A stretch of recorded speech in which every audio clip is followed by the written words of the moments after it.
Hello guys, welcome back to twin fairies and mom. എൻ്റെ ഒരു പുതിയൊരു വീഡിയോയിലേക്ക് എല്ലാവർക്കും സ്വാഗതം. എൻ്റെ വീഡിയോ നിങ്ങൾ ആദ്യമായിട്ടാണ് കാണുന്നതെങ്കിൽ പ്ലീസ് സബ്സ്ക്രൈബ് ചെയ്തിട്ട് ആ ബെൽ ഐക്കൺ ഒന്ന് എനേബിൾ ചെയ്തിട്ട് കാണുക. എന്നാലേ ഞാൻ ഇടുന്ന വീഡിയോസ് എല്ലാം നിങ്ങൾക്ക് നോട്ടിഫിക്കേഷൻ വഴി കിട്ടത്തുള്ളൂ. അപ്പോൾ നമ്മളെ വീഡിയോയിലോട്ട് പോവാം. അപ്പോൾ ഞാൻ എങ്ങോട്ടാണ് പോകുന്നതെന്നല്ലേ നിങ്ങൾ നോക്കുന്നത്. ഞാൻ മക്കളെ വൈകുന്നേരം വിളിക്കാനായിട്ട് അംഗൻവാടിയിലോട്ട് പോവുകയാണ്. അപ്പോൾ ഞാനും ചേട്ടനും കൂടെ സ്കൂട്ടിയിലാണ് മക്കളെ വിളിക്കാനായിട്ട് എന്നും പോവുകയും വിളിച്ചുകൊണ്ട് വരാനും കൊണ്ടാക്കാനും അങ്ങനെയാണ് പോകുന്നത്. അപ്പോൾ ഞങ്ങൾ അംഗൻവാടിയിലോട്ട് എത്തി. അപ്പോൾ ഞാൻ ഇറങ്ങി അവരെ ഇനി വിളിക്കാനായിട്ട് പോവുകയാണ്. അപ്പോൾ ഞാൻ ഗേറ്റൊക്കെ തുറന്ന് അങ്ങോട്ട് ചെന്നപ്പോഴത്തേക്കും ഒരാൾ പോവുകയാണ്. അപ്പോൾ ഇനിയും 2-3 പേരും കൂടെ ഉണ്ട്. അപ്പോൾ എന്നെ കണ്ടപ്പോൾ പെട്ടെന്ന് ഓടി വരുവാണ്. പിങ്കി കുട്ടി ഓടി വന്ന് അടുത്ത ജാനിക്കുട്ടി പോവാനായിട്ട് അവിടുത്തെ ഓരോ കാര്യങ്ങളൊക്കെ പറഞ്ഞുകൊണ്ട് നിൽക്കുകയാണ്. അപ്പം ഞാൻ വീഡിയോ ഇങ്ങനെ എടുക്കുന്ന കാണുമ്പോൾ എന്താണ് ഇങ്ങനെ വീഡിയോ എടുക്കുന്നത് എന്നൊക്കെ ഇങ്ങനെ 2 പേരും ചോദിക്കുന്നുണ്ട്. എന്നിട്ട് അവർ വണ്ടിയിലോട്ടൊക്കെ കയറി. അപ്പോൾ എനിക്ക് ടാറ്റ പറയുക, ഞാൻ വീഡിയോ എടുത്തുകൊണ്ടെങ്കിൽ ഞാൻ വരുന്നില്ല എന്ന് കരുതി എനിക്ക് ടാറ്റയൊക്കെ പറഞ്ഞു. പിന്നെ ഞാനും കയറി. ഞങ്ങൾ നേരെ ഞങ്ങളെ വീട്ടിലോട്ട് പോവുകയാണ്. ഞങ്ങളിങ്ങനെയാണ് എല്ലാ ദിവസവും ഉണ്ടാക്കുകയും വിളിച്ചുകൊണ്ട് വരികയും ചെയ്യുന്നത്. അപ്പോൾ ഞങ്ങൾ വീട്ടിലോട്ട് പോവുകയാണ്. ഇനി വീട്ടിലെത്തിയിട്ട് കാണാം. അപ്പോൾ അവർ വന്ന് അപ്പോൾ പെട്ടെന്ന് ഞാൻ ഫോൺ പിടിക്കുന്നുണ്ട്. അപ്പോൾ പെട്ടെന്ന് അവർ ഇൻട്രോ പറയാൻ നോക്കണം. അപ്പോൾ ഞാൻ പറഞ്ഞു, മക്കൾ ഇൻട്രോ ഒന്നും പറയണ്ട, ഇനി ഓരോരുത്തരായിട്ട് കുളിക്കാനായിട്ട് കയറുവാണ്. അവർ അംഗൻവാടി പോയിട്ട് വന്നാൽ നേരെ ഫസ്റ്റ് തന്നെ കുളിക്കുകയാണ് ചെയ്യുന്നത്. അപ്പോൾ ഒരാൾ പോയി, അടുത്ത ആൾ പോയി. ഞാൻ തന്നെയാണ് കുളിപ്പിക്കുന്നത്. അവരെന്നാലും വന്ന ഉടനെ ബാത്റൂമിൽ പോവും. കുളിച്ചിട്ട് വന്ന് നിൽക്കുകയാണ്. അപ്പോൾ കുളിച്ചിട്ട് വന്ന് നിന്നപ്പോഴത്തേക്ക് ആൾക്കൊരാഗ്രഹം, എനിക്ക് ഒന്ന് ഒരുങ്ങണമെന്ന്. പിന്നെ ആഗ്രഹം സാധിച്ചു കൊടുക്കാൻ മതി. കുഞ്ഞു മക്കൾ ആഗ്രഹമല്ലേ. എല്ലാ ദിവസവും ഞാൻ ഈ ആഗ്രഹമൊന്നും സാധിച്ചു കൊടുക്കില്ല. കാര്യം എന്താണെന്ന് വെച്ചാൽ അവരെനിക്ക് ഇരട്ടി പണിയാണ് തരുന്നത്. അപ്പോൾ അതുകൊണ്ട് ഇന്നൊരു ദിവസം ഞാൻ കരുതി അവരൊന്ന് റെഡി ആയിക്കോട്ടെ എന്ന് വിചാരിച്ചു. അങ്ങനെ പിങ്കി കുട്ടി റെഡി ആവാനായിട്ട് തുടങ്ങിയിട്ടുണ്ട്. അപ്പോൾ ഐബ്രോസൊക്കെ ഫില്ല് ചെയ്യാനായിട്ട് ഐബ്രോസൊക്കെ എടുത്ത് വലിയ കാര്യമായിട്ടൊക്കെ വരയ്ക്കുന്നുണ്ട്. വലിയ മോശമില്ലാണ്ടൊക്കെ ചെയ്ത്. എന്നാലും നമ്മൾ വലിയവർ ചെയ്യുന്നതെല്ലാം കണ്ട് ചെറിയ മക്കളുമാർ പഠിക്കുന്നുണ്ട്. അതെനിക്ക് മക്കൾ ചെയ്യുമ്പോഴാണ് മനസ്സിലാവുന്നത്. നമ്മൾ ഓരോന്ന് ചെയ്യുന്നതെല്ലാം അവർ കണ്ട് ശ്രദ്ധിച്ചാണ് ഇരിക്കുന്നത്. നല്ല കാര്യങ്ങളാണെങ്കിലും ശരി, മോശ കാര്യങ്ങളാണെങ്കിലും ശരി. അങ്ങനെ അവിടെ ഒരുക്കം നടക്കണം. അപ്പോൾ അടുത്ത ആൾ അവിടെ വെയിറ്റ് ചെയ്യണം. ഇയാൾ ഒരുങ്ങി കഴിഞ്ഞിട്ട് വേണം എനിക്കിനി ഒരുങ്ങാനെന്ന് പറഞ്ഞ് ആൾ വെയിറ്റ് ചെയ്തുകൊണ്ടിരിക്കുകയാണ്.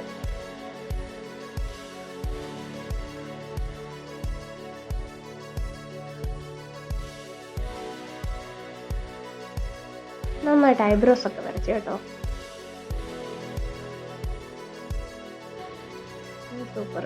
കൂടി കൊണ്ടൊക്കെ ഐബ്രോസൊക്കെ കറക്റ്റായിട്ട് ഫില്ല് ചെയ്ത് വെക്കുന്നുണ്ട്. എന്നും ഞാൻ പറഞ്ഞു കൊടുത്തിട്ടല്ല, അവരെല്ലാം കൊണ്ടുപോയി കണ്ടു പഠിച്ചതാണ്.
ക്ലിപ്പൊക്കെ ഒരെണ്ണം കുത്തിയപ്പോൾ എന്ന് വെച്ചാൽ പറഞ്ഞാൽ അല്ല, 2 ക്ലിപ്പും കുത്തിയാലേ കറക്റ്റ് ആവുള്ളത്. അങ്ങനെ 2 ക്ലിപ്പൊക്കെ കുത്തി ആൾ മാലയൊക്കെ ഇട്ട് സെറ്റായിട്ടുണ്ട്.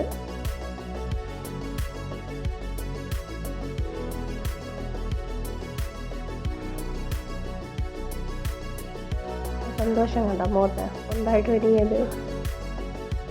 ഇങ്ങനെയുണ്ട് ഞാൻ ഒരുങ്ങിയത്, കാണാൻ കൊള്ളാവോ എന്നൊക്കെ ഡാൻസൊക്കെ കളിക്കുന്നുണ്ട്. അപ്പോൾ അടുത്ത മോഡൽ റെഡി ആവാനായിട്ട് തയ്യാറായിട്ട് നിൽക്കുകയാണ്. ഞാൻ റെഡിയായി ഒരുങ്ങിക്കോട്ടേന്ന്.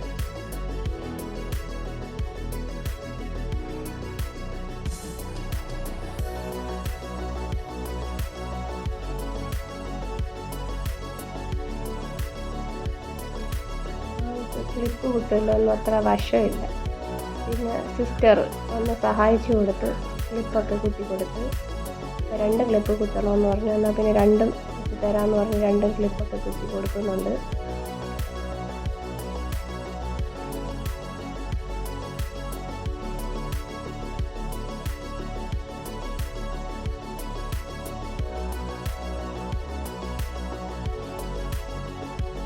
ഐബ്രോസ് ഫില്ല് ചെയ്യുന്ന മീനിൻ്റെ വാല് പോലെയുണ്ട്. അപ്പോൾ അവൾക്ക് എന്നെ കണ്ണാടിയിൽ നോക്കിയിട്ട് ചിരി വരുന്നുണ്ട്. എന്നെ നോക്കി ചിരിച്ച് എന്നിട്ട് പറയുന്നുണ്ട് ഇവിടെ ഒക്കെ ആയിപ്പോയെന്ന്.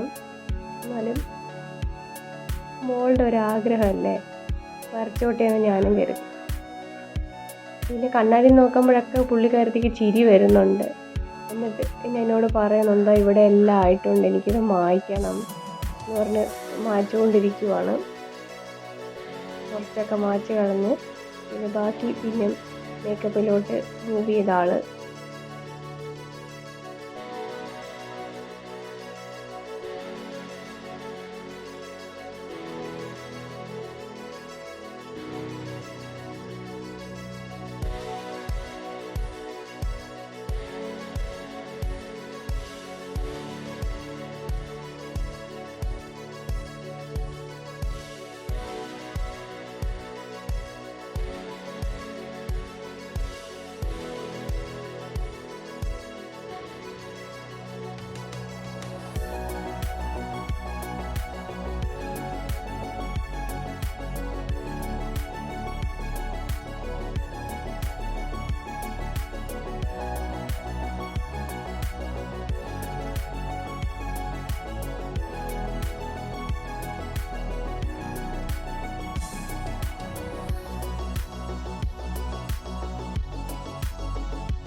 അങ്ങനെ പൗഡറൊക്കെ ഇട്ട് ഫിനിഷ് ചെയ്ത് അടുത്ത മോഡലും റെഡിയായി കഴിഞ്ഞു. അപ്പോൾ പിന്നെ 2 മോഡലേയും കൂടെ അടുത്തോട്ട് പിടിച്ച് നിർത്തി ഒരു ഫോട്ടോസൊക്കെ എടുത്ത് ഒരു വീഡിയോ എടുത്ത്. അപ്പോൾ അവർ സബ്സ്ക്രൈബ് ചെയ്യാനാണ് പറയുന്നത്. വീഡിയോ എടുത്ത് അപ്പോഴേ പറയും സബ്സ്ക്രൈബ് ചെയ്യാം. പിന്നെ അടുത്തത് നമ്മൾ ചോറ് കൊടുക്കാനായിട്ടുള്ള കലാപരിപാടിയിലോട്ട് പോവുകയാണ്. ഞാനാണ് ചോറ് വാരിയാണ് കൊടുക്കുന്നത്. 2 പേർക്ക് 2 സൈഡിൽ ഇങ്ങനെ സെപ്പറേറ്റ് ചെയ്ത് വെച്ചിട്ടാണ് കൊടുക്കുന്നത്. ചോറും അവിയലും മുട്ടയും തോരനും ഉണ്ട്. അതും കൂട്ടിയാണ് ഞാനിന്ന് ചോറ് കൊടുക്കുന്നത്. അപ്പോൾ 2 പേർക്കും കൊടുത്താൽ ഒരുപാട് സമയമെടുക്കും കഴിക്കാൻ. അതുകൊണ്ട് ഞാൻ തന്നെ ഇന്ന് കൊടുക്കാമെന്ന് കരുതി. മിക്കവാറും ദിവസം ഞാൻ തന്നെയാണ് കൊടുക്കുന്നത്. അങ്ങനെ അവർക്ക് ചോറൊക്കെ കൊടുത്ത് അവർ കുറച്ച് സമയം ഞാൻ കൊടുക്കുമ്പോൾ പെട്ടെന്ന് കഴിച്ചോളും. അല്ലെങ്കിൽ ഒരുപാട് സമയമെടുക്കും, എരിയുന്നുണ്ടെന്ന് പറയുന്നുണ്ട്. വെള്ളം കുടിക്കാനൊക്കെ ഭയങ്കര ബുദ്ധിമുട്ടാണ്. വെള്ളമൊക്കെ കുടിച്ച് പിന്നെ കുറേ കാര്യമൊക്കെ പറഞ്ഞേ കഴിക്കത്തുള്ളൂ, പെട്ടെന്നൊന്നും കഴിക്കില്ല. പിന്നെ അത് കഴിഞ്ഞ് ഞാൻ സന്ധ്യ സമയത്തുള്ള വിളക്ക് റെഡിയാക്കാനായിട്ട് വിളക്കെല്ലാം ഞാൻ നേരത്തെ തന്നെ വൃത്തിയാക്കി വെച്ചിട്ടുണ്ട്. ഇനി അതൊക്കെ ഒന്ന് എടുത്ത് എണ്ണയും തിരിയൊക്കെ ഇട്ടാൽ മതി. നേരത്തെ തന്നെ എല്ലാം ചെയ്ത് വെച്ചിട്ടുണ്ട്. നമ്മൾ നേരത്തെ തന്നെ ജോലി ചെയ്ത് വെച്ചാൽ കാര്യം മക്കൾ വന്നു കഴിഞ്ഞാൽ പിന്നെ പണിയൊന്നും ഉണ്ടാവില്ല. ഇത് ചെയ്യാനുള്ള സമയം കിട്ടില്ല നമുക്ക്. കാര്യം അവരുടെ പുറകെ നടക്കുമ്പോൾ ഈ പണികളൊന്നും നടക്കത്തില്ല. അപ്പോൾ അതുകൊണ്ട് ഞാൻ നേരത്തെ തന്നെ എല്ലാം സെറ്റാക്കി വെച്ചിട്ടുണ്ട്. ഇനി അതങ്ങോട്ടേക്ക് മാറ്റി വെക്കുവാണ് ഒരു സ്ഥലത്തോട്ട്, അതവിടെ ഇരുന്നോളും. ഇനി നമ്മൾ അടുത്ത വൈകിട്ടത്തെ ചായ പരിപാടിയിലോട്ട് പോവുകയാണ്. അപ്പം ഞങ്ങളിവിടെ കട്ടനാണ് കുടിക്കുന്നതെന്ന് ഞാൻ പറഞ്ഞിട്ടുണ്ടല്ലോ. അപ്പം എന്നത്തെ പോലെ കട്ടനൊക്കെ റെഡിയാക്കി കട്ടനും പിന്നെ വൈകിട്ടത്തേക്ക് ഞാനൊന്ന് സ്നാക്സായിട്ടൊന്നും പ്രിപ്പയർ ചെയ്യുന്നില്ല. കുറച്ച് ബ്രെഡ് ഇരിപ്പുണ്ട്. അപ്പോൾ ആ ബ്രെഡും ചായയും കട്ടനും കൂടെ കട്ടൻ ചായയും കൂടെ കുടിക്കാമെന്ന് കരുതി. കുറച്ച് മക്കൾക്ക് കുറച്ച് ന്യൂട്രലയും ഒക്കെ സ്പ്രെഡ് ചെയ്ത് ഞങ്ങൾക്ക് ചീസും അങ്ങനെ അതൊക്കെ കൂട്ടി ഞങ്ങൾ കട്ടനും കുടിച്ച് ബ്രെഡും കഴിച്ചു. ഞങ്ങളെ സ്നാക്സും കട്ടനും ഒക്കെ കഴിക്കാനായിട്ട് ഞാനിവിടെ റെഡിയാക്കിക്കൊണ്ടിരിക്കുകയാണ്. അപ്പോൾ അതെല്ലാം റെഡിയാക്കി വെച്ച് കഴിഞ്ഞപ്പോഴത്തേക്കും എൻ്റെ മോള് വന്ന് ഇതെല്ലാം എടുത്തുകൊണ്ട് സെർവ് ചെയ്തോളാമെന്ന് പറഞ്ഞ് എടുത്തുകൊണ്ട് പോയിരുന്നുണ്ട്. അപ്പം എന്നിട്ട് എന്നെ വെച്ചിട്ട് ഡാഡിയെ വിളിച്ച് ഡാഡിയും വന്ന് നമ്മൾ 4 പേരും കൂടെ. അപ്പോൾ ഒരാൾക്ക് വെള്ളവും ഒരാൾക്ക് കട്ടനുമാണ് എടുത്ത, കട്ടൻ മതിയെന്ന് പറഞ്ഞു ഒരാൾക്ക്. അപ്പം നമ്മൾ കഴിക്കാനായിട്ട് പോവുകയാണ്. അപ്പോൾ നിങ്ങളും ചായ കുടിയൊക്കെ കഴിഞ്ഞിട്ടിരിക്കുമായിരിക്കും. ഇതിപ്പോൾ സമയം ഒരു 5 മണി 5:30 ആയിട്ടുണ്ട് ഇവിടെ. ഇപ്പം ആ സമയത്താണ് നമ്മൾ ചായ കുടിക്കുന്നത്. അപ്പം മുറുക്കുമൊക്കെ കൊടുത്ത് ഒരാൾ മുറുക്കും മറ്റേ ആൾ ബ്രെഡും ഒക്കെ കഴിക്കുന്നുണ്ട്. ഞങ്ങളും അതിൻ്റെ കൂട്ടത്തിന് ബ്രെഡും കട്ടൻ ചായയൊക്കെ കുടിച്ച് കഴിക്കുന്നു. അപ്പം മറ്റേ ആൾക്ക് വെള്ളം കൊടുത്തപ്പോൾ പറ്റില്ല, വെള്ളം വേണ്ട, അയാൾക്കും കട്ടൻ ചായ വേണമെന്ന് പറഞ്ഞ് അങ്ങനെ പിന്നെ അയാൾക്കും വേറെ കട്ടൻ ചായയൊക്കെ കൊണ്ട് ഞാൻ കൊടുത്ത് അയാളും അത് ഹാപ്പി ആയിട്ട് കട്ടൻ ചായയൊക്കെ കുടിച്ച് പിന്നെ കാര്യമൊക്കെ പറഞ്ഞ്. കാര്യം നമ്മൾ അംഗൻവാടിയിൽ നടക്കുന്ന ഓരോ വിശേഷങ്ങളൊക്കെ നമ്മൾ ചായ കുടിക്കുന്ന സമയത്തായിരിക്കും പറയുന്നത്. എന്തുണ്ടായിരുന്നു, ആര് വന്നു, എന്ത് പഠിപ്പിച്ചു എന്നൊക്കെ, കളിച്ചോ എന്നൊക്കെ ചോദിക്കുമ്പോൾ അവരെ കാര്യം പറച്ചിലെല്ലാം നമ്മൾ ചായ കുടി സമയത്താണ്. അങ്ങനെ നമ്മൾ കാര്യമൊക്കെ പറഞ്ഞ് ചായയൊക്കെ കുടിച്ച് ഇങ്ങനെ കുറച്ച് നേരം ഇങ്ങനെ ഇരുന്നു. എന്നും ഇതുപോലെ അങ്ങനെ ഇരിക്കില്ല, ചില ദിവസമൊക്കെ പെട്ടെന്ന് തന്നെ കുടിച്ചിട്ട് പോകും. ഇന്നിപ്പോൾ കുറച്ച് കാര്യമൊക്കെ പറഞ്ഞ് നമ്മളിങ്ങനെ അവിടെ ഇരിക്കുമായിരുന്നു.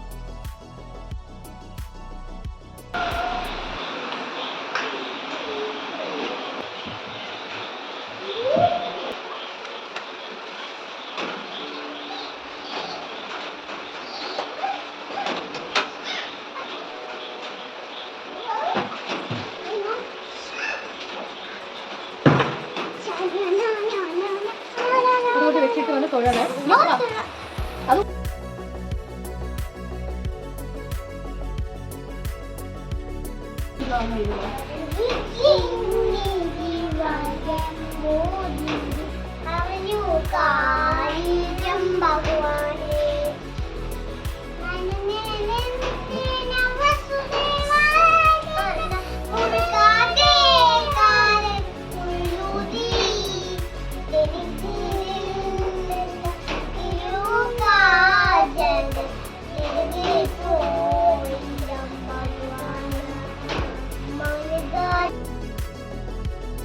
ടീച്ചറിന്റെ കയ്യിലുള്ളത് കളർ പേപ്പറാണ് അല്ലേ?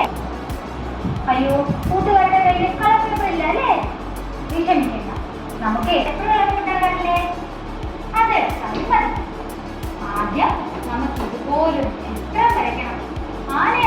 അങ്ങനെ മക്കളെ അവിടെ TV ഒക്കെ ഇട്ട് കൊടുത്ത് ഞാൻ അവിടെ സെറ്റിലാക്കി. എന്നിട്ട് എനിക്ക് കുറച്ച് പണിയുണ്ട്, സ്റ്റിച്ചിങ്ങിൻ്റെ കുറച്ച് പണിയുണ്ട്. യൂണിഫോമിൻ്റെ സ്റ്റിച്ചിങ് ഞാനൊന്ന് ചെയ്യുവാണ്. ഒരു ജോഡി ഞങ്ങൾ ഷോപ്പിൽ നിന്ന് വാങ്ങി, പിന്നെ ഒരു ജോഡി ഞാൻ ചെയ്യാനായിട്ട് കുറച്ച് കൂടെ പണികളുണ്ട്. അപ്പോൾ അതിൻ്റെ സ്റ്റിച്ചിങ്ങായിട്ട് ഞാനിങ്ങനെ ഇരിക്കുവാണ്. അപ്പോൾ എല്ലാവരും സ്കൂളിൽ പോകാനുള്ള സാധനങ്ങളൊക്കെ വാങ്ങിച്ച് എല്ലാവരും റെഡി ആയിട്ടിരിക്കുമായിരിക്കും അല്ലേ സ്കൂളിൽ പോകാനായിട്ട്. മക്കളുമാരെല്ലാവരും എക്സൈറ്റഡ് ആയിരിക്കും. കാര്യം ആദ്യമായിട്ട് ഇവിടെ നല്ല എക്സൈറ്റഡ് ആണ്, ആദ്യമായിട്ട് സ്കൂളിൽ പോകുന്നതിൻ്റെ എക്സൈറ്റ്മെൻ്റ് ഉണ്ട്. അപ്പോൾ ഞങ്ങൾക്കും ഒരു എക്സൈറ്റ്മെൻ്റ് ഉണ്ട്, ഇവർ ആദ്യമായിട്ട് സ്കൂളിൽ പോകുന്നതും എങ്ങനെയായിരിക്കും എന്നൊക്കെ അറിയാൻ. ഞങ്ങൾക്കും വെയിറ്റ് ചെയ്തിരിക്കുകയാണ് ആദ്യത്തെ ദിവസത്തിന് വേണ്ടിയിട്ട്. ചില ദിവസങ്ങൾ പതുക്കെ പോയാൽ മതിയെന്നാണ്. ഒരു വലുതായി സ്കൂളിൽ പോകാറായി എന്നൊക്കെ വിശ്വസിക്കാൻ പറ്റുന്നില്ല, എല്ലാം പെട്ടെന്ന് കഴിഞ്ഞു പോയതുപോലെ. ഇങ്ങനെയൊക്കെയാണ് ഞങ്ങളുടെ ഒരു ഈവനിങ് അങ്ങനെ കഴിയാറായി വരുന്നു. ഈ രാത്രിയിലേക്കുള്ള ഫുഡൊക്കെ ഒന്ന് റെഡിയാക്കണം. അപ്പോൾ എൻ്റെ കുഞ്ഞു വീഡിയോ ഇഷ്ടപ്പെട്ടാൽ please like, share and comment. Thank you.